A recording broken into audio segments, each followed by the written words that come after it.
Hello બાળકો, કેમ છો? મજામાં? બાળકો, લાસ્ટ વિડીયોની અંદર આપણે વિદ્યુત ફ્લક્સ શીખતા હતા. ઓકે, વિદ્યુત ફ્લક્સ એની આપણે થિયરી પૂરી કરી અને એ કંઈક પરિણામ આ રીતે આવ્યું કે કોઈ પણ બંધ પૃષ્ઠની સાથે સંકળાયેલું વિદ્યુત ફ્લક્સ મેળવવું હોય તો તે છે ક્લોઝ ઇન્ટરવલ. ઓકે, યા ફિર એરિયા ઇન્ટરવલ આપણે એને કહી શકીએ. આ રીતે લખો તોય સાચું છે અને આ રીતે લખો તોય સાચું છે. તો ક્લોઝ ઇન્ટિગ્રલ વેક્ટર ઈ ડોટ વેક્ટર ડીએ એટલે કે વિદ્યુત ક્ષેત્રનું સમગ્ર બંધ પૃષ્ઠ પરનું પૃષ્ઠ સંકલન. કોનું? વિદ્યુત ક્ષેત્રનું સમગ્ર બંધ પૃષ્ઠ પરનું પૃષ્ઠ સંકલન. ઓકે, આ પરિણામ યાદ રાખજો. અને આખું ગાઉસનું સમીકરણ લખીએ તો flux phi is equal to પૃષ્ઠ સંકલન સદિશ એ ડોટ સદિશ D is equal to sigma q by epsilon naught. Okay, sigma q એટલે બંધ પૃષ્ઠ વડે ઘેરાતું કુલ વિદ્યુત ભાર. બંધ પૃષ્ઠ વડે ઘેરાતો કુલ વિદ્યુત ભાર. સમજાય છે? આ બધી વસ્તુ યાદ રાખજો. બરાબર? જો સમજો તમારી પાસે કોઈ બંધ પૃષ્ઠ છે. Okay, like this. આ રીતનું કોઈ બંધ પૃષ્ઠ છે, કેટલાક વિદ્યુત ભાર છે. સમજાય? ઓકે, જેમ કે Q1, Q2, Q3, Q4, Q5 આ કેટલાક વિદ્યુત ભાર છે. તો બંધ પૃષ્ઠ વડે ઘેરાતો વિદ્યુત ભાર એટલે તમારે 2 અને 3 ધ્યાનમાં લેવાના છે. એટલે આ પરિણામમાં સિગ્મા ક્યુ જે ખરું એ સિગ્મા ક્યુની વેલ્યુમાં તમારે ફક્ત Q2 પ્લસ Q3 જ લેવાનું થશે. બોલો, ખબર પડી ગઈ? હા ને? અને આ વસ્તુ યાદ રાખજો, સદિશ ઈ વિદ્યુત ક્ષેત્ર એટલે આ 1 2 3 4 5 એટલે જ્યારે તમે વિદ્યુત ક્ષેત્રની ગણતરી કરો છો ત્યારે ક્ષેત્ર એટલે ખરેખર Q1, Q2, Q3, Q4, Q5. બરાબર? એટલે કે આ બધા વિદ્યુત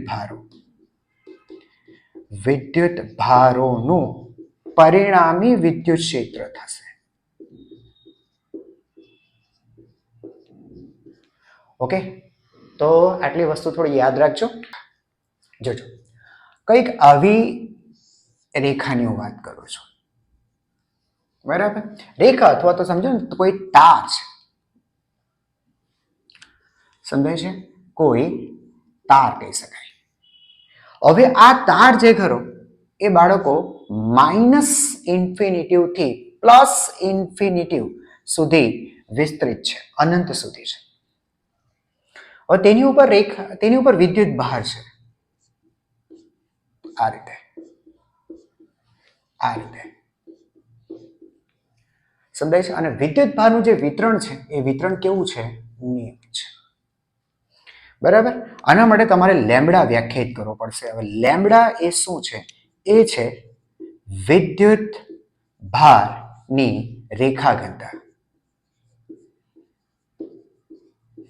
વિદ્યુત ભારની રેખા ઘનતા એટલે કહેવાનો મતલબ એમ, એકમ લંબાઈ દીઠ વિદ્યુત ભાર.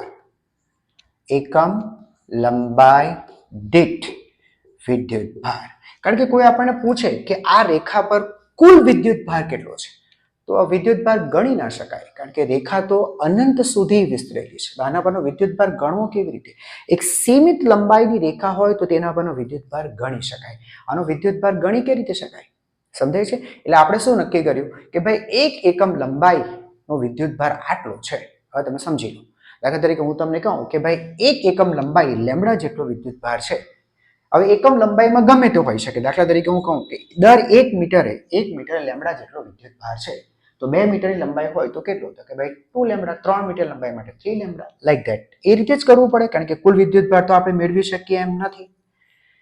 સમજ પડી ગઈ? એટલે કહેવાનો મતલબ એમ કે દાખલા તરીકે હું તમને કહું એક પરિમિત લંબાઈ આપણે ધ્યાનમાં લઈ લઈએ કે ભાઈ L લંબાઈ છે તો તેની પરનો કુલ વિદ્યુત ભાર Q છે, હે ને? તો હું લખી શકું બેટા lambda is equal to Q by L, હે ને? L લંબાઈ પર Q જેટલો વિદ્યુત ભાર છે, એનો મતલબ કે એકમ લંબાઈ કેટલી, એટલે આ રેખાની એક એકમ લંબાઈ પર લેમ્બડા જેટલો વિદ્યુત ભાર આવે. આનો SI એકમ કહીએ તો કુલમ પર મીટર. ખ્યાલ આવી ગયો? બરાબર. તો આ જે રેખા છે એ રેખા માટે આપણે વિદ્યુતભારની રેખા ઘનતા વ્યાખ્યાયિત કરવી પડે, એટલે એક એકમ લંબાઈ દીઠ વિદ્યુતભાર આપણે ધારી લઈએ કે લેમ્બડા છે. અચ્છા, હવે આનું છે ને બેટા આપણે વિદ્યુત ક્ષેત્ર નક્કી કરવાનું છે. અને તે ક્યાં? સાંભળો, આ જે રેખા છે એ રેખાથી r જેટલા લંબ અંતરે, અહીંયાથી આ કોઈ લંબ અંતર છે r, આ જગ્યાએ તમારે વિદ્યુત ક્ષેત્ર વ્યાખ્યાયિત કરવાનું છે કે અહીંયા વિદ્યુત ક્ષેત્ર કેટલું હશે. આ ગાઉસનો નિયમ આપણે યુઝ કરીશું. ગાઉસ આપણને એમ જ કહે છે કે આ નિયમની મદદથી તમે કોઈ પણ વિદ્યુત ભાર જે તંત્ર છે તંત્રનું વિદ્યુત ક્ષેત્ર નક્કી કરી શકો, પણ શરત એવી કે વિદ્યુત ભારનું વિતરણ સમમિત હોવું જોઈએ. એટલે સમમિત વિતરણ જો હશે ને તો આ નિયમ તમે અપ્લાય કરી શકો. હવે સમમિત વિતરણ એટલે કેવું? જરા તમે સમજો. તમે હવે આણે કીધું કે P બિંદુ પાસેનું મારે વિદ્યુત ક્ષેત્ર નક્કી કરવું છે, તો P બિંદુ પાસે દીકરા તમે ઉભા રહો, હે ને? તો તમે ત્યાંથી આ રેખાનું તમને જે વિઝન આવશે, તમને રેખા જુઓ, તમે આ તરફ જુઓ, આ તરફ જુઓ, તો આને કોઈ છેડા જ નથી, એન્ડ જ નથી. આ અનંત સુધી છે, આ પણ અનંત સુધી. તો તમને રેખાની જે વિઝિબિલિટી છે એક સરખી જ દેખાશે. જે વિઝન આ તરફ આવશે એ જ વિઝન આ તરફ આવશે. ક્યારે? તમે રેખાથી સમાન લંબ અંતર, ફોર એક્ઝામ્પલ હું તમને કહું એટલા જ લંબ અંતરે, આટલા જ લંબ અંતરે તમે કોઈ P' પાસે ઉભા રહો, તો P કે P' પાસેથી રેખાનું વિઝન તમને સરખું જ દેખાશે. એટલે હું એમ કહેવા માંગુ છું કે P પાસેનું તમે વિદ્યુત ક્ષેત્ર શોધો કે તમે P' પાસેનું વિદ્યુત ક્ષેત્ર શોધો, સરખું જ હશે. તો આને શું કહેવાય? વિદ્યુત ભારનું સમમિત વિતરણ. તો આવું જો સમમિત વિતરણ હશે, ઓકે, હે ને? આ બધે સાચું છે. રેખાથી એક સમાન લંબ અંતરે, હે ને? હું શું કહું છું? રેખાથી સમાન લંબ અંતરે આવેલા બધા બિંદુઓની વાત કરું છું. બિંદુઓ આગળ વિદ્યુત ક્ષેત્રનું મૂલ્ય સમાન, હે ને? હું દાખલા તરીકે હું તમને કહું કે ભાઈ હું નીચે જાઉં, અહીંયાથી r અંતરે અહીંયા ક્યાંક હું આ કાઢી નાખું છું, બરાબર? અહીંયા ક્યાંક છું, અહીંયા આ કોઈ P', તો ત્યાં પણ વિદ્યુત ક્ષેત્રનું મૂલ્ય તો સમાન જ હશે, બરાબર છે? એટલે કે ઇક્વલ ટુ E P'. ખ્યાલ આવી ગયો? ઓકે. અચ્છા, હવે છે ને થોડીક ચર્ચા કરીએ આપણે આ વિદ્યુત ક્ષેત્ર, આ જે રેખા છે એ રેખાનું વિદ્યુત ક્ષેત્ર કઈ દિશામાં હશે. જો એ તમારા મગજમાં દીકરા સરખું બેસી ગયું ને, સમજાઈ ગયું, તો વિદ્યુત ક્ષેત્ર ગાઉસના નિયમનો ઉપયોગ કરવો દીકરા એકદમ સરળ છે. એના માટે તમારે છે ને ગાઉસિયન પૃષ્ઠ નો વિચાર કરવો પડશે. શું છે ગાઉસિયન પૃષ્ઠ? હું તમને સમજાવું. ગાઉસિયન પૃષ્ઠ ગમે તે આકાર, ગમે તે સાઈઝનો લઈ શકાય આપણે સુવિધા પ્રમાણે. એટલા માટે પણ બેટા ગાઉસનો નિયમ બહુ સરળ બની જાય છે. ઓકે, એ તો ધીરે ધીરે તમે સમજશો તેમ તેમ તમને ખ્યાલ આવતો જ જશે. તો સમજો બેટા, આવી કોઈ આ વિદ્યુત ભાર રેખા -ઇન્ફિનિટીથી આ +ઇન્ફિનિટી સુધી આગળ વધે છે, બરાબર? અને આની ઉપર તમને ખબર છે શું છે? વિદ્યુત ભાર છે. બેટા આનું જે વિદ્યુત ક્ષેત્ર હશે ને એ રેખાને લંબ વિદ્યુત ક્ષેત્રની દિશા રેખા ને લંબ ત્રિજ્યાવર્તી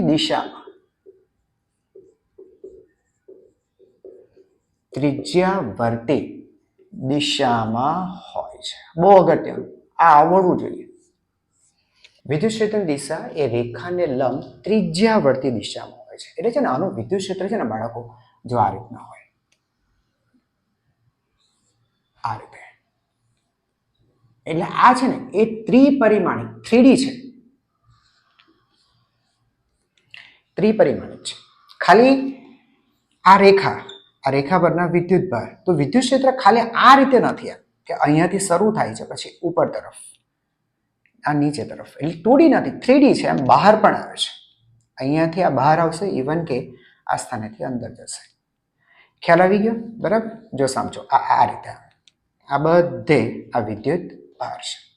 અહીંયા રેખાથી ઉપરની બાજુએ, નીચેની બાજુએ, અહીંયાથી આગળની બાજુએ, અહીંયાથી પાછળની બાજુ, એટલે આ રીતનું દીકરા વિદ્યુત ક્ષેત્ર હશે. બરાબર. પણ રેખાને કેવું હોય? લંબ. આ કોન્સેપ્ટ તમારા મગજની અંદર બેસવો જોઈએ. અને ત્રિજ્યાવર્તી દિશામાં. ખ્યાલ આવી ગયો? બરાબર. આઈ હોપ કે તમને વસ્તુ સમજાઈ ગઈ હશે. રેડી?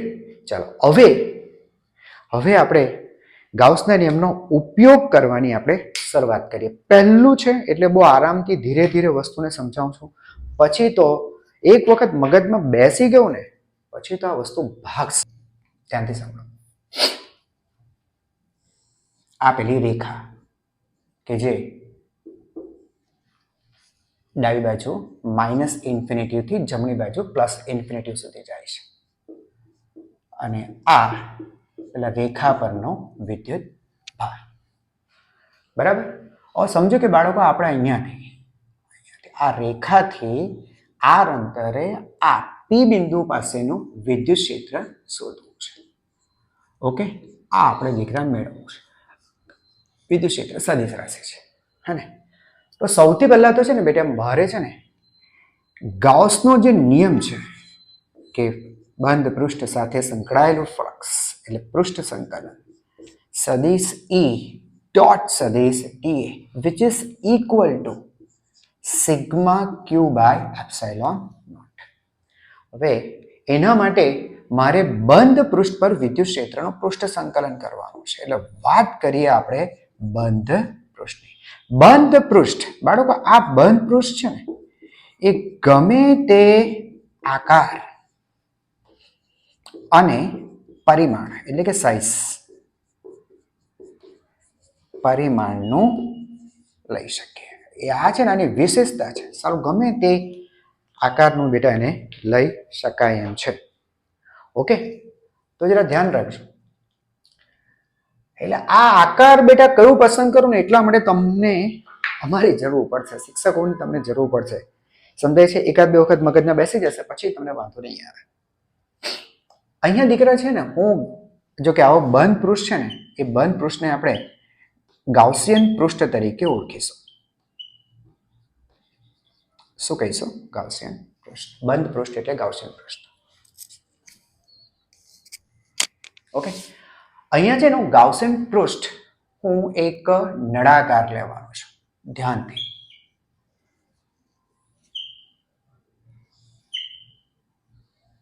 આ રીતે એક નળાકાર લઈશ.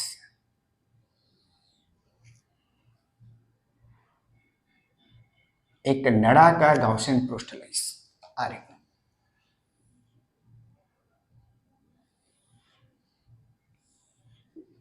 ઓકે,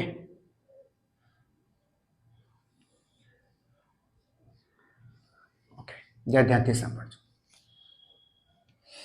આ જેનું આડછેદનું ક્ષેત્રફળ ગમે તે એ હોય અને જેની લંબાઈ L છે એવું એક નળાકાર ગાઉસિયન પૃષ્ઠ લો. ક્ષેત્રફળ તો કહ્યું તેલ પીવા, પણ આટલું ખબર હોવી જોઈએ કે આ જે નળાકારની જે ત્રિજ્યા છે એ ત્રિજ્યા R જેટલી હોવી જોઈએ. તમારો P બિંદુ આ નળાકારની સપાટી પર આવી જવું જોઈએ. તો R ત્રિજ્યા અને એ લંબાઈ ધરાવતો એક નળાકાર ગાઉસિયન પૃષ્ઠ લો. ખબર પડી ગઈ ને? ઓકે, જો આ રીતનો હું આટલી વાત એકદમ ક્લિયર સમજાવવા માંગુ છું. તો આ એક નળાકાર છે. એ નળાકાર આમ જ છે, થોડોક ત્રાસો કરીને બતાવ્યો છે. એટલે આ ભાગ તમને અહીંયા થોડો દેખાય છે, બાકી આ અંદર જતો રહે એટલે એમાં ડોટ લાઈન બતાવી છે.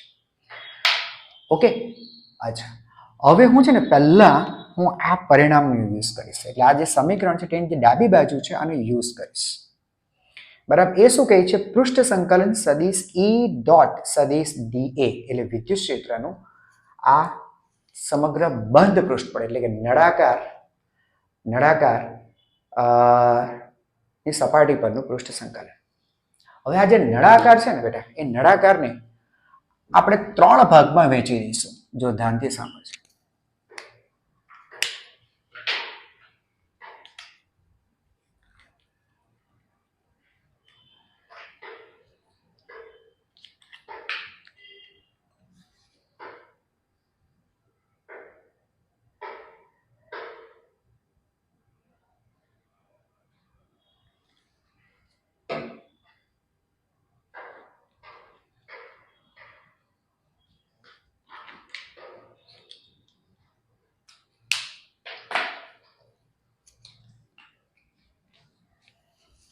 જો આ જે નળાકાર છે ને બાળકો, એ નળાકારને આપણે 3 ભાગની અંદર આપણે વહેંચી દઈએ. એક આ તરફની આ વર્તુળાકાર સપાટી, આ પાછળની બાજુની વર્તુળાકાર સપાટી અને આ ત્રીજી વક્ર સપાટી. 3. બરાબર. એટલે હું જ્યારે ફ્લક્સ શોધીશ ને તો ફ્લક્સ એ સાથે સંકળાયેલું ફ્લક્સ મીન્સ એક સાથે, 2 સાથે સંકળાયેલું ફ્લક્સ અને 3 સાથે સંકળાયેલું ફ્લક્સ. એટલે આ જે 2 છે ને એ પેલી 2 વર્તુળાકાર બાજુ એની સાથે સંકળાયેલું ફ્લક્સ અને આ જે છે ને એ પેલી વક્ર સપાટી સાથે સંકળાયેલું ફ્લક્સ. હવે જરા ધ્યાનથી તું સાંભળ. મેં તને દીકરા આગળ શું કહ્યું હતું યાદ કરો કે આનું જે વિદ્યુત ક્ષેત્ર છે ને એ વિદ્યુત ક્ષેત્ર રેખાને લંબ ત્રિજ્યાવર્તી દિશામાં છે. એટલે આમ છે. ધ્યાનથી જો આમ છે હે ને, આ રીતનું છે. 3D છે ને, બરાબર ને. આ વિદ્યુત ક્ષેત્ર છે. જો એવી સ્થિતિ થાય ને દીકરા, તો જો સમજાતું હોય તો આ વર્તુળાકાર બાજુ સાથે તો છે ને એની સાથે તો ફ્લક્સ સંકળાશે જ નહીં. ફ્લક્સ સંકળાવવું એટલે શું? કોઈ પણ પૃષ્ઠ છે એની સાથે ફ્લક્સ ક્યારે સંકળાય? જ્યારે ક્ષેત્ર રેખાઓ તેનીમાંથી પસાર થાય, અંદરથી નીકળવી જોઈએ, કટ કરવી જોઈએ. હવે હું તમને આ વર્તુળાકાર બાજુ તમને બતાવું. જોજો અહીંયા નીચે બતાવું તમને.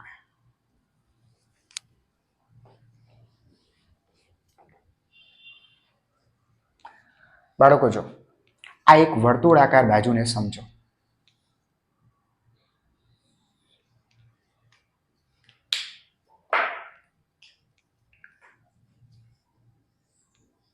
ઓકે, આ વર્તુળાકાર બાજુ આ જે છે ને એ અહીંયા બતાવ્યું છે. ઓકે, સાંભળજો. આ વચ્ચેથી રેખા નીકળે છે, નો ડાઉટ આ રેખા નીકળી. હવે આનું જે વિદ્યુત ક્ષેત્ર છે ને બેટા, રેખાનું વિદ્યુત ક્ષેત્ર છે તે આમ છે, બરાબર ને, આ રીતે. રાઈટ? ઓકે. અચ્છા, હવે આનું હું ક્ષેત્રફળ સદિશ બતાવું ને બેટા. આનું કોનું? આ તમારી જે આ વર્તુળાકાર બાજુ છે, તો દીકરા એ વર્તુળાકાર બાજુનું ક્ષેત્રફળ સદિશ, તમને ખબર ક્ષેત્રફળ સદિશ પૃષ્ઠને લંબ હોય એટલે આ તેનું ક્ષેત્રફળ સદિશ આમ આવે. ચાલો, અને હું તેનો ક્ષેત્રફળ સદિશ એ કહું. આ ક્ષેત્રફળ સદિશ. અને વિદ્યુત ક્ષેત્ર જરા જુઓ તો બેટા, વિદ્યુત ક્ષેત્ર આમ જુઓ તો આમ વિદ્યુત ક્ષેત્ર જો તો વિદ્યુત ક્ષેત્રને કોઈ પણ તમે વિદ્યુત ક્ષેત્ર તમે જોશો, આમ વિદ્યુત ક્ષેત્ર એ સદિશ એ ને લંબ છે ને. આ વિદ્યુત ક્ષેત્ર આમ છે, આમ છે, આમ, અને સદિશ એ આમ છે હે ને. એટલે અહીંયા છે ને આની વાત કરીએ ને તો વિદ્યુત ક્ષેત્ર અને સદિશ એ એકબીજાને લંબ છે. એનું મતલબ કે એની સાથે સંકળાયેલું ફ્લક્સ 0 છે, કારણ કે ફ્લક્સનું સૂત્ર શું છે બેટા? સદિશ ઈ ડોટ સદિશ એ. અને આ બંને પરસ્પર લંબ છે. પરસ્પર લંબ સદિશનો ડોટ ગુણાકાર કેટલો થાય? 0. એટલે આની સાથે ફ્લક્સ સંકળાતું જ નથી. એમ પણ દીકરા તમે સમજાતું હશે, આ વર્તુળાકાર બાજુ ક્ષેત્ર રેખાઓ આમ નીકળે છે, આમ નીકળે છે, આમ. તો આમાંથી તો પસાર નથી જ થતી ને, એને સ્પર્શીને જાય છે, એમાંથી પસાર નથી થતી. એટલે એની સાથે સંકળાયેલું ફ્લક્સ 0. એટલે હું તમને શું કહું છું બાળકો, આ φ1 પણ 0 થશે અને φ2 પણ 0 થશે. તમારે ખાલી φ3 જ મેળવવાનું છે. φ3 એટલે નળાકારની જે વક્ર સપાટી છે ને દીકરા, એ વક્ર સપાટી સાથે, કારણ કે સીધી વસ્તુ છે. ચાલો હું તમને ડ્રોઈંગ કરીને બતાવું. આટલું ખબર પડી ગઈ? ઓકે,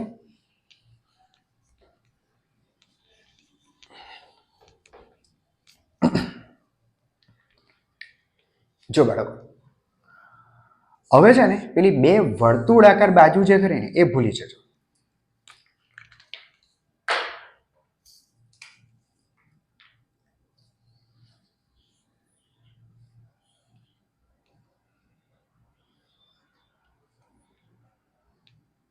આ અંદરનો પાર્ટ છે એટલે એને ડોટ કરી દઉં છું, બરાબર ને. હવે અહીંયા છે ને આ પેલી જે વર્તુળાકાર બાજુ હતી એ તો હવે તમે ભૂલી જાઓ, એની સાથે કોઈ ફ્લક્સ સંકળાતું નથી, એટલે એ તમે છોડી દો. એટલે આ છે ને આ ભાગ હવે નથી, અહીંયા કોઈ, આ ખાલી છે, આ ભાગ હવે ખાલી છે, એમ્પ્ટી છે.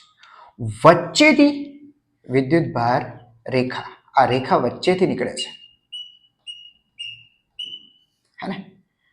ઓકે, હવે જો ક્ષેત્ર રેખાઓ મેં તમને બતાવી બેટા, આમ છે, ઉપર પણ જોજો, આમ ડ્રોઈંગ જોજો, આમ ક્ષેત્ર રેખાઓ આમ છે, બરાબર.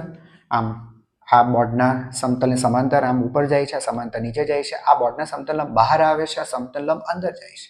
એવી રીતે હું આને પણ બતાવું. જો આ બહાર જાય છે, અંદર જાય, આને છોડી દો, બરાબર. અત્યારે આટલી ઇનફ છે. તો આ નીચે ગઈ, આ બોર્ડના સમતલને સમાંતર ઉપર ગઈ, આ સમતલમાંથી બહાર આવીને સમતલને લંબ અંદર ગઈ, આ રીતના છે. ઓકે, તો સમજ બેટા, સમજ. તો એનું મતલબ એમ થયું કે આ ક્ષેત્ર રેખાઓ, આ નળાકાર જે વક્ર સપાટી, જે આ ખાલી વક્ર સપાટી, નળાકારની વક્ર સપાટી કેટલી હોય પહેલા તો મને તમે એ કહો. નળાકારની વક્ર સપાટી એટલે કે વક્ર સપાટીનું ક્ષેત્રફળ દીકરા કેટલું હશે જરા મને કહેતો. તો આની ત્રિજ્યા એ છે, હે ને, અને આ લંબાઈ L છે, તો તેની વક્ર સપાટીનું ક્ષેત્રફળ શું થશે? 2πrL. હવે જે વિદ્યાર્થીને ન સમજાતું હોય ને તે કામ કર, નળાકારને છે ને કાપી નાખ. જો દીકરા અહીંયાથી આમ આમ કાપી નાખ. તો આને તું આમ કટ કર નાખ, આમ કટ કર નાખ. આ પોર્શન છે ને આ કાપી નાખ. જો આ કાપી નાખ, કાપી નાખ અને એને ખોલી કાઢ. ખોલી કાઢશે ને દીકરા એટલે તને આવું એક લંબચોરસ દેખાશે. દેખાય કે ના દેખાય? આમ હોય, આમ નીચેનો પાર્ટ તું કાઢી નાખ, તો ખોલી કાઢ તો આવું મળે ને તને. તો તમે સમજ કે આ જે લંબાઈ છે એ L છે, તો હવે આ જે પહોળાઈ છે એ કેટલી થશે? હે, આમ છે, કાપી નાખીને પછી તું ખોલી કાઢે. તો આ જે ખરી આ, એ તો ખરેખર આ વર્તુળનું પરિઘ હતું ને જે તમે ખોલી કાઢ્યું. યસ, એટલે આ પરિઘ છે 2πr. આમ જો આમાં પરિઘ હતો જે તું કાપીને ખોલી કાઢ્યું, તો એ તો 2πr. એટલે આનું જે ક્ષેત્રફળ છે એ ક્ષેત્રફળ થશે 2πrl, આ વક્ર સપાટીનું ક્ષેત્રફળ. તો દીકરા તને એટલી ખબર પડી ગઈ ને કે આ ક્ષેત્ર રેખાઓ વક્ર સપાટીમાંથી નીકળે છે, એટલે વક્ર સપાટી સાથે ફ્લક્સ સંકળાશે, એટલે આ છે ને આ એ ઝીરો નહીં થાય. હવે હું તમને એ સમજાવીશ કે આની સાથે ફ્લક્સ સંકળાય છે, તો એ ફ્લક્સ કેટલું સંકળાય છે. હવે હું તને એનો ખ્યાલ આપીશ, બરાબર? Okay, done.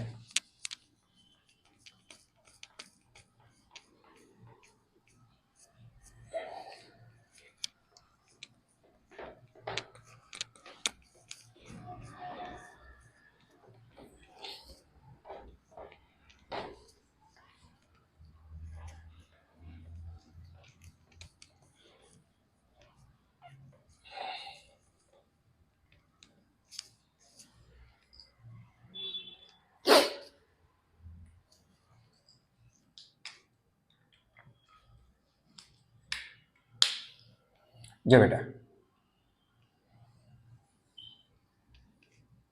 આ આપણે વક્ર સપાટી વચ્ચેથી પસાર થતી આ વિદ્યુતભાર રેખા. ઓકે,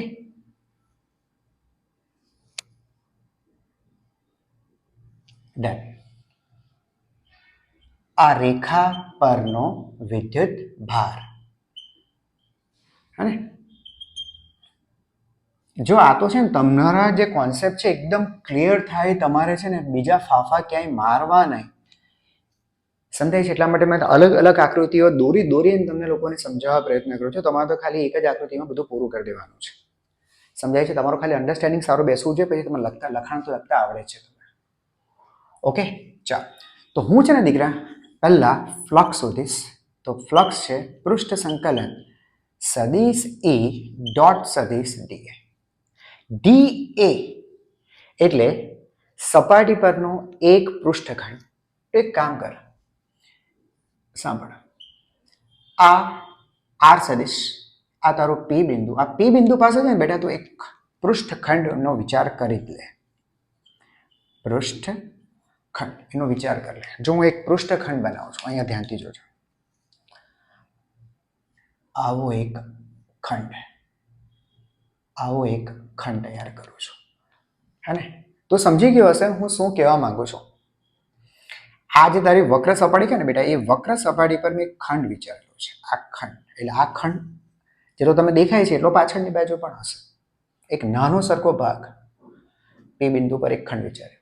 ઓકે, ચાલો. તો આ બિંદુ પાસે વિદ્યુત ક્ષેત્ર કઈ દિશામાં હશે? તમને ખબર છે વિદ્યુત ક્ષેત્ર રેખાઓ અહીંયાથી ઉદ્ભવે ને આ બિંદુ પાસેથી આમ ગઈ હશે ને દીકરા, અહીંયાથી આમ ગઈ હશે ને ક્ષેત્ર રેખા. તો આ બિંદુ પાસેનું વિદ્યુત ક્ષેત્ર, બરાબર ને?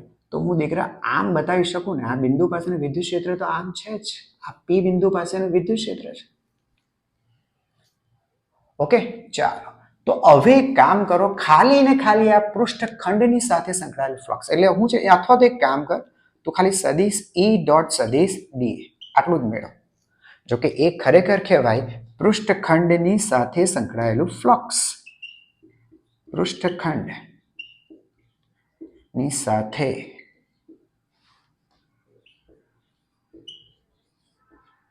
સંકળાયેલું ફ્લક્સ. તો એ ફ્લક્સ કેટલું હશે? તો સર E ડોટ DA જ્યારે જુઓ તો બેટા, તો તમે જોયું કે અહીંયા સદિશ E અને સદિશ DA. DA બેટા ખબર પડી તમને? આને રજૂ કરતો ક્ષેત્રફળ સદિશ. આ જે ખંડ બનાવ્યો ને, આ તમારો પૃષ્ઠખંડ. તો બેટા પૃષ્ઠખંડને રજૂ કરતો ક્ષેત્રફળ સદિશ. તો ક્ષેત્રફળ સદિશ તો બેટા આમ જ આવે ને, ખંડને લંબ બહાર તરફ આવતી દિશામાં હોય છે. તો બેટા બંને એકબીજાને સમાંતર છે, એનું મતલબ E ડોટ DA, બરાબર ને? E dot DA is equal two E into DA. E dot DA ખબર છે ને, A dot B is equal two AB cos theta. તો E into DA into cos theta, theta. Okay, અહીંયા કેટલો થશે? બંને સમાંતર છે, થીટા 0 થઈ ગયો. ઓકે, તો E ડોટ DA ની જગ્યાએ લખી શકાશે E ઇન્ટુ DA. આટલું આ તમારું પૃષ્ઠખંડ. ઓકે, ચાલો જરા ધ્યાનથી જોજો. એનું મતલબ કે આખા વક્ર સપાટી સાથે સંકળાયેલું ફ્લક્સ કેટલું હશે? આખી વક્ર સપાટી સાથે સંકળાયેલું ફ્લક્સ કેટલું? તો બેટા આનું સંકલન કરી નાખો. Area integration vector E dot vector DA, હે ને? ચાલો, હવે E ડોટ DA ની જગ્યાએ તો આપણે બેટા લખ્યું E ઇન્ટુ DA. હવે વિદ્યુત ક્ષેત્ર તમને ખબર છે, આખી વક્ર સપાટીના દરેક બિંદુ પાસે વિદ્યુત ક્ષેત્રનું મૂલ્ય તો એક સરખું જ હશે.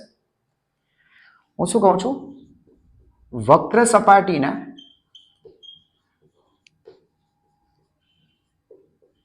બધા બિંદુ આગળ વિદ્યુત ક્ષેત્રનું મૂલ્ય, જેને તમે E કહો છો, મૂલ્ય સમાન જ હોય છે. મેં તમને આગળ સમજાવ્યું. આ તો ગાઉસના નિયમ માટે આ તો અગત્યનું છે. સમમિતિ જોઈએ મારે. ગાઉસિયન પૃષ્ઠ બેટા તમે એવું વિચારો કે જેને સમમિતિ હોવી જોઈએ. તો અહીંયા એ જ તો છે કે આ વક્ર સપાટી પર તમે કોઈ પણ બિંદુ વિચારશો તો એ બિંદુ રેખાથી સમાન અંતરે આવેલા છે, આર અંતરે આવેલું છે. અને તમને ખબર છે દરેક આર અંતરે આવેલા દરેક બિંદુ આગળ વિદ્યુત ક્ષેત્રનું મૂલ્ય સમાન છે. મેં તમને યાદ કર્યું, મેં તમને કીધું, તમે રેખાથી આર અંતરે ગમે તે બિંદુ પાસે તમે ઊભા રહીને તમે રેખાને જોશો તો તમને એની જે વિઝિબિલિટી છે એને, એની જે રેખા પર વિદ્યુત ભારની જે ગોઠવણી છે તમને એક સરખી જ દેખાશે. એ જ કહેવાય છે વિદ્યુત ભારનું સમમિત વિતરણ. તો ગાઉસનો નિયમ તમે ત્યાં વાપરી શકો છો. ખબર પડી ગઈ? ઓકે, તો અહીંયાથી હું ઇનશોર્ટ હું શું કરવાનો છું બાળકો? ઈને અચળાંક ગણીને હું બહાર લઈ લેવાનો છું. ખબર પડી ગઈ? ચાલો આ વસ્તુ હું અહીંયા ઉપર લખું છું. ચાલો ધ્યાનથી જોજો. ઇક્વલ ટુ E દીકરા બહાર લઈ લઈએ આપણે, પૃષ્ઠ સંકલન DA. હવે બાળકો જરા સમજો, પૃષ્ઠ સંકલન DA એટલે વક્ર સપાટીનું કુલ ક્ષેત્રફળ. બધા જ ખંડો આવી જાય વક્ર સપાટી કમ્પ્લીટ થઈ જાય. વક્ર સપાટીનું કુલ ક્ષેત્રફળ. હવે મને તમે કહો વક્ર સપાટીનું કુલ ક્ષેત્રફળ મેં તમને શીખવાડ 2 પાઈ r ઇન્ટુ l. બરાબર, આ વસ્તુ આગળ આપણે ચર્ચા કરી ગયા એટલે તમને ખ્યાલ છે. 2 પાઈ r ઇન્ટુ l એટલે તમારી પાસે ફ્લક્સ તૈયાર થઈ ગયું અને સમીકરણ 1 નામ આપીને હવે છૂટા થાવ. બરાબર, તો કેટલું ફ્લક્સ આની સાથે સંકળાશે તો એની સાથે સંકળાયેલું ફ્લક્સ. ઓકે, એક જ મિનિટ હા બેટા, હું પરિણામ તો લખ્યું જ નહીં. તો ફ્લક્સ ફાઈ બરાબર ઈ જે આપણે કોન્સ્ટન્ટ કાઢ્યું છે ને આની જગ્યાએ આપણે લખીએ 2 પાઈ RL. હવે આ એક પરિણામ. ઓકે, ચાલો હવે ગૌસના નિયમની બેટા બીજી બાજુ જરા જુઓ તો બીજી બાજુ શું હતી? જમણી બાજુ આપણે કહીએ તો એ શું હતી? તો બાળકો જમણી બાજુ હતી summation q divided by epsilon naught. એટલે તમારે સમેશન ક્યુ અથવા સિગ્મા ક્યુ તમારે લાવવું પડશે. સિગ્મા ક્યુ, ધ્યાનથી, સિગ્મા ક્યુ એટલે બંધ પૃષ્ઠ વડે ઘેરાતું કુલ વિદ્યુત ભાર. બંધ પૃષ્ઠ વડે કેટલો વિદ્યુત ભાર ઘેરાય છે તમે સમજો છો બેટા? આટલો વિદ્યુત ભાર, જો પૃષ્ઠ અહીંયાથી અહીંયા સુધી છે તો આ બધો વિદ્યુત ભાર અંદર ઘેરાય છે. આ તમારે વિદ્યુત ભાર ગણવો પડશે. ગણો બાળકો કે તે વિદ્યુત ભાર કેટલો છે. તો હું લખી શકું એકમ લંબાઈ આટલો વિદ્યુત ભાર અને અહીંયાથી અહીંયા સુધીની આખી જે લંબાઈ છે એ લંબાઈ છે L. આ ખબર પડી ગઈ? લેમ્બડાનું મહત્વ ખબર પડી ગઈ? એકમ લંબાઈ આટલો વિદ્યુત ભાર તો L લંબાઈ પર કેટલો વિદ્યુત ભાર. ચાલો ડન, ઉતરી જાઓ. હવે પૃષ્ઠ સંકલન સદિશ E ડોટ સદિશ D અને સમીકરણ 2 કહી દઈએ equal to summation q divide by epsilon naught. સમીકરણ 1 અને 2 બંનેનો ઉપયોગ કરો પરથી. 1 અને 2 નો ઉપયોગ કરો. બોલો શું લખશો બાળકો? પૃષ્ઠ સંકલન સદિશ E ડોટ સદિશ D. આ આપણું સમીકરણ 1 તૈયાર. શું છે? E into 2 pi RL equal to summation q એની જગ્યાએ લખી lambda into L by epsilon naught. ચાલ બેટા આના પરથી તું E ને કરતા બનાવ તો E is equal to lambda upon 2 pi epsilon not L से L मर गया 1 अपॉन R. लो आ तैयार થઈ ગયું. તો સૂત્ર તમારે મોઢે કરવું પડશે દીકરા કે સદિશ E ઇઝ સોરી ફિલહાલ તો E એટલે કે વિદ્યુત ક્ષેત્રનું મૂલ્ય છે lambda upon 2 pi epsilon naught into 1 upon R. અને આને સદિશ સ્વરૂપે પણ લખી શકાશે.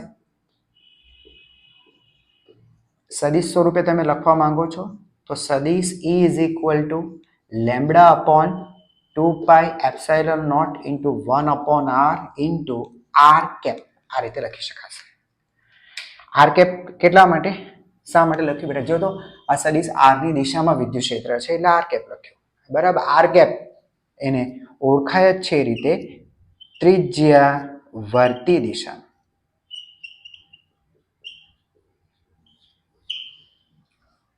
સમજાઈ ગયું?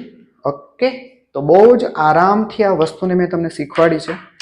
ઓકે, સૌથી અગત્યનો એ હતો કે તમને છે ને વિદ્યુત ભારની સમિતિ ઓળખતા આવડવી જોઈએ, કઈ રીતે ગાઉસિયન પૃષ્ઠ વિચારવાનું છે અને કયા પૃષ્ઠના કયા ભાગ સાથે ફ્લક્સ સંકળાય છે એ ખ્યાલ હોવો જોઈએ અને કઈ રીતે સદિશ E ડોટ સદિશ DA મેળવવાનું છે. સમેશન ક્યુ કેવી રીતે આવશે. આ એક વખત અમુક કોન્સેપ્ટ તમારા મગજને બેસી જશે ને પછી ગમે તે બીજી બધી એ જે પરિસ્થિતિઓ હશે એ તમે એને સોલ્વ કરી શકશો. વર્ષ 2015 ની અંદર જે એડવાન્સની અંદર આ ક્વેશ્ચન પૂછાયો હતો અને ક્વેશ્ચન કઈ આ રીતે છે. જરા સાંભળો.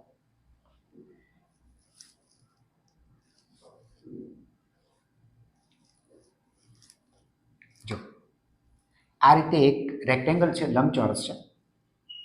આ એ, આ લેન્થ કોઈ L અને બરાબર મધ્યમાંથી યામાક્ષો બનાવવાની છે. આ એક્સ અક્ષ, વાય અક્ષ અને આ ઝેડ અક્ષ આ રીતે છે. બરાબર. હવે છે ને બરાબર આ વાય અક્ષને સમાંતર જોજો, વાય અક્ષને સમાંતર માઇનસ ઇન્ફિનિટિવ થી પ્લસ ઇન્ફિનિટિવ એક વિદ્યુત ભારિત તાર પસાર થાય છે, જેની ઉપર વિદ્યુત ભારની રેખા ઘનતા લેમ્બડા છે. ઓકે, ધ્યાનથી સમજો. આ તો થઈ ગયું ઉગમબિંદુ. હવે રેખાથી આ વાય સુધીનું જે અંતર છે એ અંતર કહી દેવામાં આવ્યું છે. એ અંતર છે √3a/2. આટલું આ અંતર છે. ઓકે, સમજાય છે? તમને એમ કહે છે કે આ જે આ લંબચોરસ જે ખરું એ લંબચોરસ સાથે સંકળાયેલું ફ્લક્સ એ ફ્લક્સ કંઈક lambda into L upon N epsilon છે. તો આ એનની વેલ્યુ કેટલી હોવી જોઈએ? ખબર પડી ગઈ? ઓકે, બહુ ધીરે ધીરેથી મેં ક્વેશ્ચન સમજાવ્યું છે એટલે ખ્યાલ આવી ગયો હશે. એક લંબચોરસ છે જેના પરિમાણ તમને આપી દીધા છે. ઓકે, અક્ષો જરા જોજો, આ એક્સ વાય અને આ ઝેડ અક્ષ. વાય અક્ષને સમાંતર આ વિદ્યુત ભારિત રેખા છે કે જેનું વાય અક્ષથી અંતર √3a/2 છે. આ રીતના છે. ઓકે, સમજાય? હવે તમને કહે છે સીધી વસ્તુ છે, અહીંયાથી રેખા ઉપરથી વિદ્યુતભાર રેખા પસાર થાય છે એટલે એ રેખાનું વિદ્યુત ક્ષેત્ર હોવું જોઈએ. બરાબર. અને તમને ખબર છે રેખાનું વિદ્યુત ક્ષેત્ર રેખાને લંબ હોય. બરાબર ને બાળકો? રેખાને લંબ હોય. હવે આ બધી વસ્તુ તમને સારી રીતે સમજાય છે. ઓકે, આ રીતના છે. રાઈટ. તો કેટલીક આ જે ક્ષેત્ર રેખાઓ છે ને દીકરા, એ ક્ષેત્ર રેખાઓ આ સમતલમાંથી પસાર થાય છે એટલે આની સાથે ફ્લક્સ સંકળાયેલું છે. તો એ ફ્લક્સ આ રીતનો છે, તો આમાંથી એન કેટલું? બરાબર છે? આટલી વસ્તુ સમજાઈ ગઈ. હવે પ્રશ્નને જરા સમજો. હવે આપણે જરા સમજો. તમારે શું કરવાનું છે? ગૌસનો નિયમ ઉપયોગ કરવાનો છે. એટલે ગૌસના નિયમનો ઉપયોગ કરવા માટે તમારે ગાઉસિયન સમતલની જરૂર પડશે, ગાઉસિયન પૃષ્ઠની જરૂર પડશે, સમતલની પૃષ્ઠની જરૂર પડશે. એ પૃષ્ઠ બાળકો તમારે છે ને આવી રીતે વિચારવાનું છે. જરા ધ્યાનથી જરા જોજો.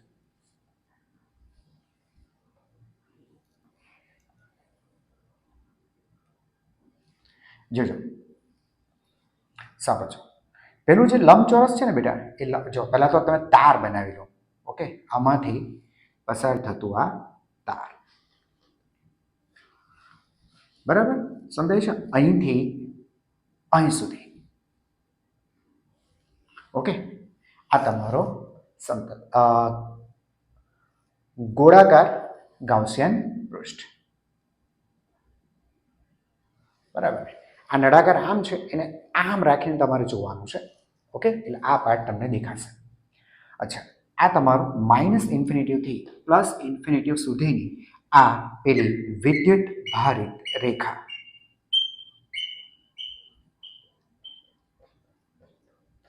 રાઈટ. ઓકે, અને સમતલ જે તમારું ખરું એ સમતલ બેટા અહીંયા નીચે આવશે, અહીંયા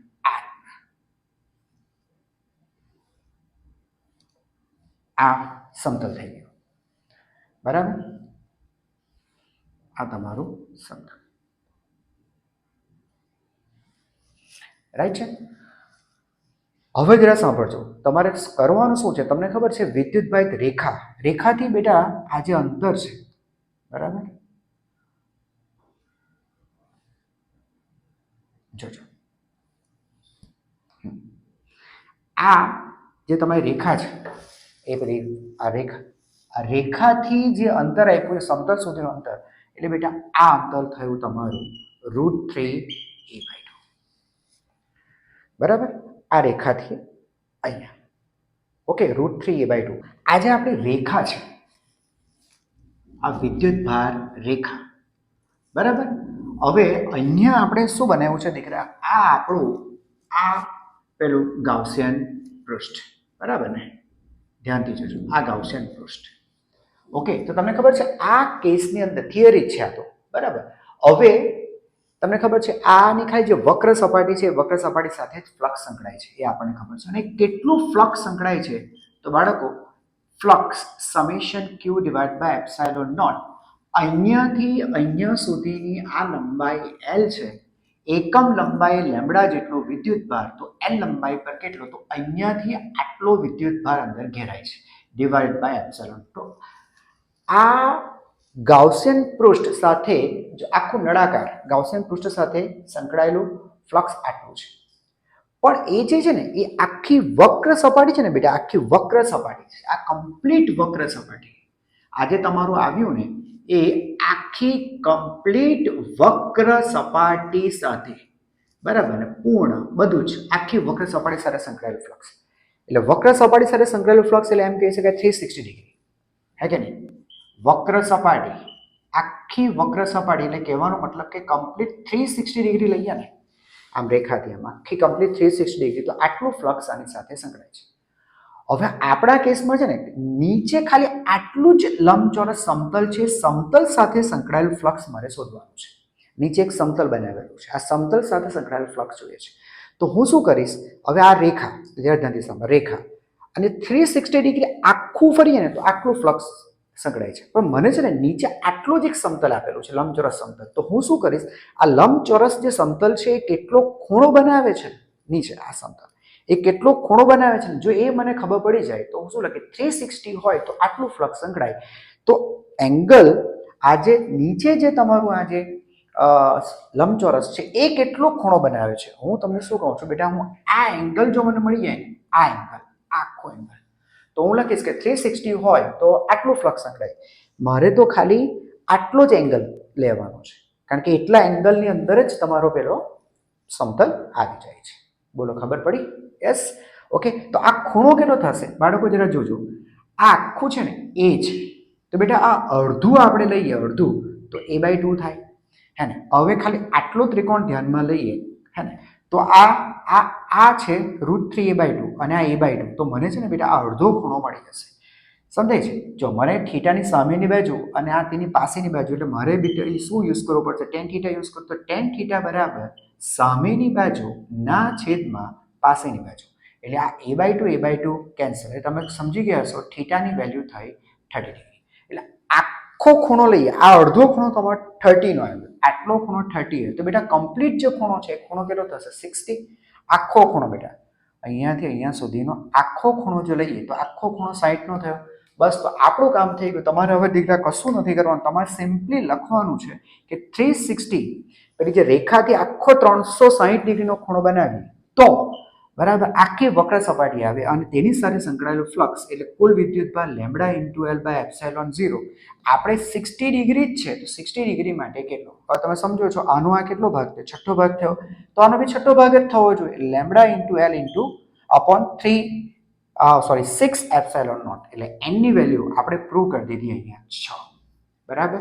n = 6. બસ આ આપણું પૂરું થયું. એટલે તમે સમજી ગયા છો કે આ જે એક્ઝામ્પલ છે એની અંદર કેલ્ક્યુલેશન કશું નથી, જે કંઈ પણ છે એ ખાલી કોન્સેપ્ટ છે.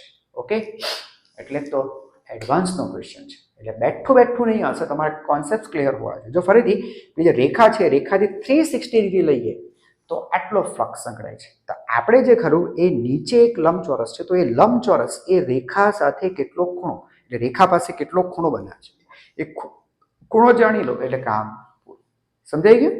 બીજું એક્ઝામ્પલ જો,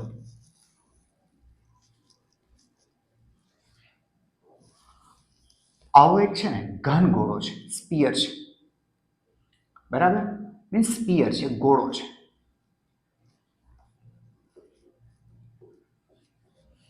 ઓકે, નાઉ લિસન.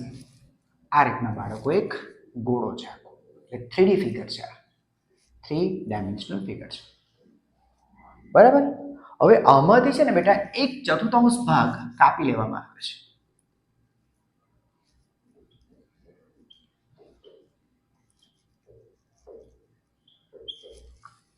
1/4 ભાગ કાપી લો અને તે છે ને કંઈક આ રીતે તમે કાપી લેવા માટે, એટલે એક આ અને આ પાર્ટ, એટલે અહીંયાથી આટલો ભાગ તમે ઉડાડી દો,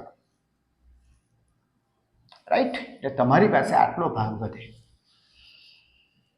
સમજાય છે? હવે આ ગોળાને શું કર્યું છે ખબર છે બેટા? એને વિદ્યુત ક્ષેત્રની અંદર મૂક્યું છે. વિદ્યુત ક્ષેત્રની અંદર મૂક્યું છે. ક્ષેત્ર રેખાઓ આ છે, બરાબર? અને આ વિદ્યુત ક્ષેત્ર સમાન છે, બરાબર? જો કે તમને ક્ષેત્ર રેખા પરથી જ ખ્યાલ આવી ગયો હશે, બધી એકબીજાને સમાંતર અને સમાંતર છે. આ છે ને એક્સ અક્ષ સાથે, આ તો કોઈ પણ આ જે બતાવ્યું છે તમને એક્સ અક્ષ લઈ લો, કઈ વાત, એની સાથે 45 અંશનો કોણ બને તે દિશામાં વિદ્યુત ક્ષેત્ર છે. ક્લિયર છે? ઓકે, ચાલો. તમને એમ પૂછે છે કે આ કાપી લીધું, બરાબર છે? ઓકે, હવે બાકીનો જે ભાગ છે તેની વક્ર સપાટી સાથે સંકળાયેલું ફ્લક્સ કેટલું? બાકીના ભાગની જે વક્ર સપાટી આવશે ને બેટા, એ વક્ર સપાટીની સાથે સંકળાયેલું ફ્લક્સ.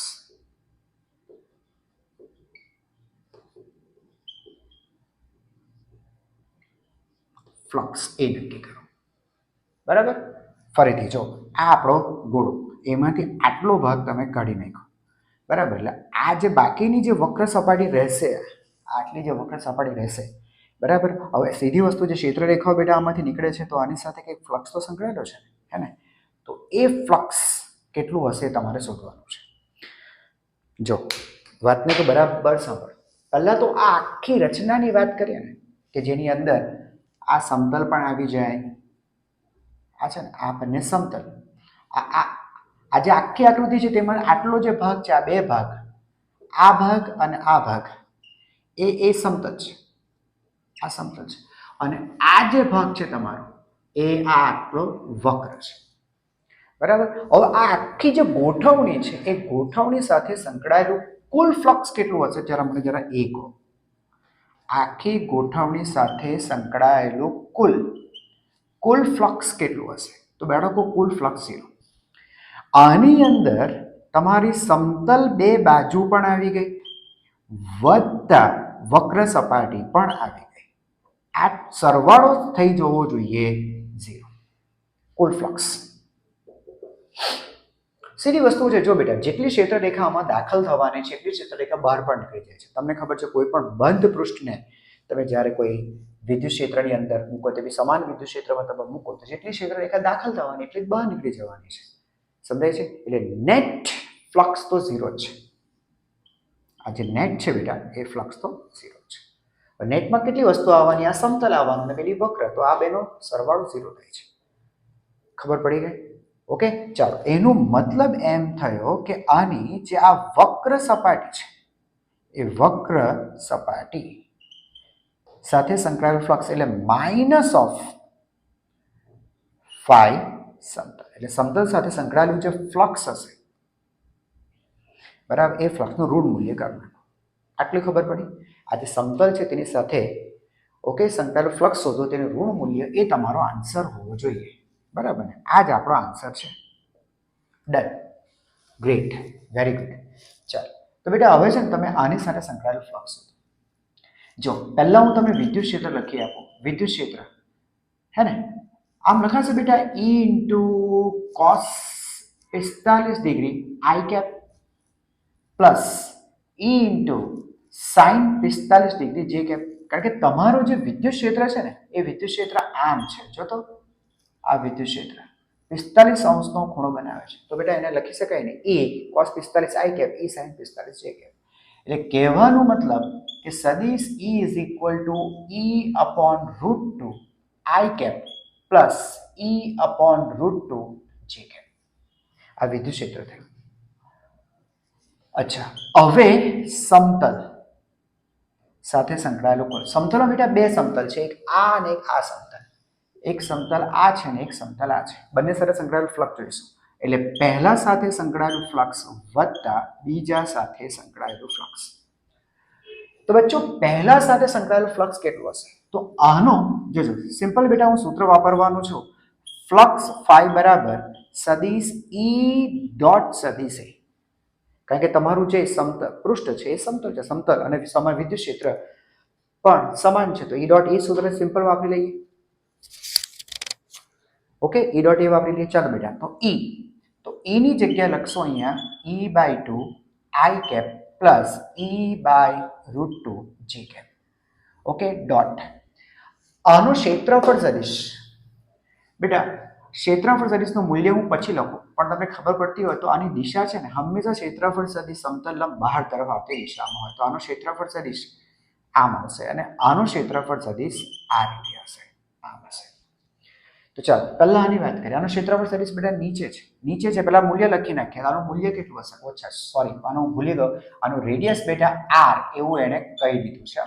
આનું રેડિયસ r છે, ત્રિજ્યા r છે. તો હા બરાબર છે.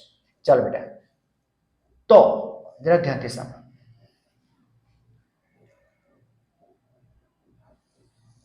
આની વાત કરીએ તો આનું ક્ષેત્રફળ કેટલું હશે? તો દીકરા આના માટે આ જે ત્રિજ્યા છે શું r/2 હશે? સીધી વસ્તુ છે.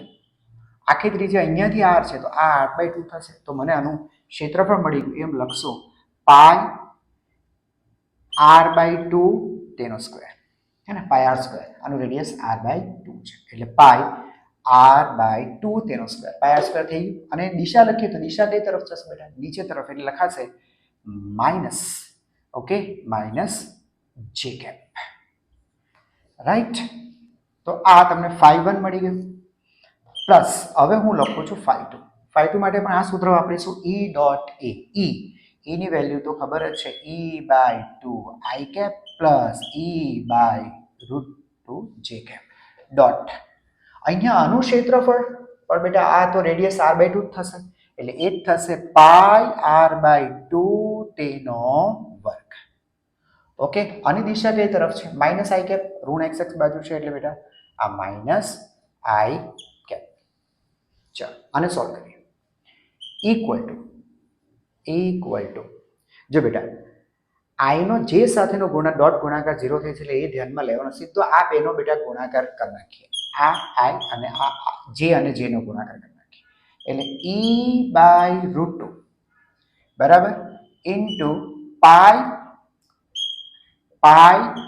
r સ્ક્વેર બાય 4, બાકી જે ડોટ જે તો 1 થઈ ગયું. ઓકે, હા, અને એક માઇનસ, આ પરિણામ આવશે. ડન. સેમ અહીંયા બેટા આઈ કેપ નો આઈ કેપ સાથે ગુણાકાર કરજો, બાકીનો જે નો આઈ નો ગુણાકાર તો 0 થઈ જશે. બરાબર, બીજું પ્લસ માઇનસ માઇનસ એટલે minus E by √2 into pi r square by 4, r square by 4. Okay, એટલે એક ને એક પદ બેટા કેટલી વખત આવ્યું? 2 વખત આવ્યું. બરાબર. ચલો આ પાર્ટ આપણે કાઢી નાખીએ.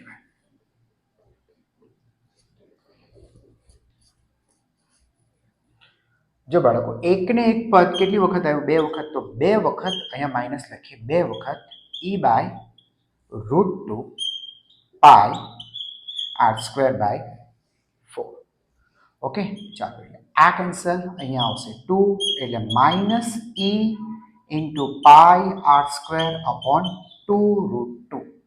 ઓકે, ચાલો આ શું આવ્યું? આ પેલી બે સમતલ સપાટી સાથે સંકળાયેલું ફ્લક્સ. અને તમને શું પૂછ્યું છે? સર અમને પૂછ્યું છે વક્ર સપાટી સાથે સંકળાયેલું. આપણે આગળ જ લખ્યું છે જે માઇનસ છે ને, આ રહ્યું માઇનસ સમતલ સપાટી, પેલું માઇનસ અને આ માઇનસ, જો આ માઇનસ અને આ માઇનસ એટલે plus E into pi r square by 2 √2. આનો આન્સર છે. બરાબર છે. જો કે આ બધા જેઈ અને એડવાન્સને લગતા ક્વેશ્ચન્સ હતા. બરાબર, જો કે આગળનો ક્વેશ્ચન પણ સિમ્પલ જ હતો અને આ પણ એમાં કંઈ ખાસ છે નહીં.